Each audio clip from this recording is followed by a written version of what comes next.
అండి అందరికీ. మళ్ళీ మేడ మీదకి వచ్చానండి. కొద్దిగా తోటకూర ఉంది, కోసుకుందామని వచ్చానండి. చూడండి చుక్క మల్లెలు ఒక 2 రోజులు కోయిపోతే మొత్తం రాలిపోతాయి. చూడండి నీళ్ళ రాలిపోయాయి వేగంగా. కోసుకుందామండి ఇవి నేను.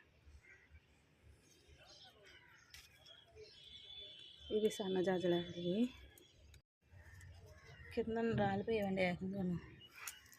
చామంతి పువ్వు ఒకటి వచ్చింది, మందారాలు, శంఖం పువ్వులు, కొన్ని పువ్వులు అయితే వచ్చావండి. తోటకూర కోసుకొని మొక్కలకు నీళ్ళేసి కింద దిగిపోదాం.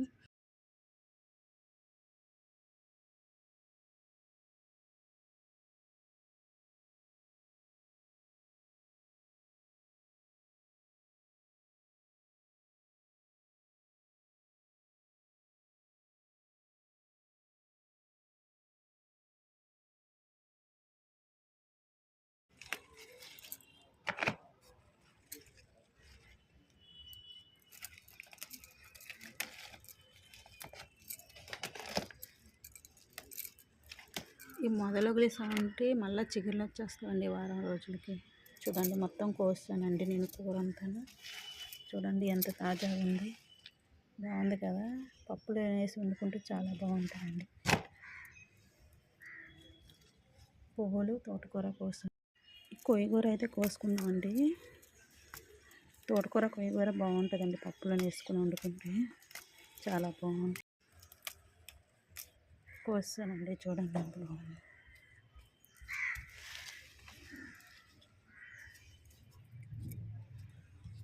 ఇక్కడ చిన్న తోట మొక్కలు తీద్దాం.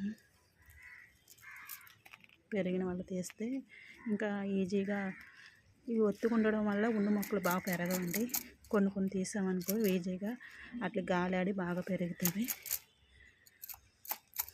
ఇదంతా పాలకూర, ఇంకా పాలకూర అండి. ఇంకొక రోజు కోసుకుందాం. తోట మొక్కలు అయితే తీసేస్తాను. కోస్తానండి మొత్తం. చూసారా తోటకూర కొయ్యగూర ఎంత బాగుందండి. పప్పులకైతే అయితే మనకి ఈజీగా సరిపోతుందండి. చాలా బాగుందండి, తాజాగా ఉంది. కొన్ని కూర అయితే ఇలా ఉంటుందా, మనం పండించిన కూర కనుక చాలా టేస్టీగా కూడా ఉంటుంది. చూడండి ఆకులు ఎంత బాగా తాజాగా ఉన్నాయి. పువ్వులు కూడా కోసుకున్నాను. ఓకేనండి, మీకు ఈ వీడియో నచ్చితే లైక్ షేర్ చేయండి. కింద దీపోతుందండి మొక్కలకు నీళ్ళేసి. చూడండి ఎంత తాజాగా ఉంటుంది. వీలైతే మీకు మేళ్ళ మీద ఆకుకూరలు పెంచుకోండి, చాలా బాగుంటుంది.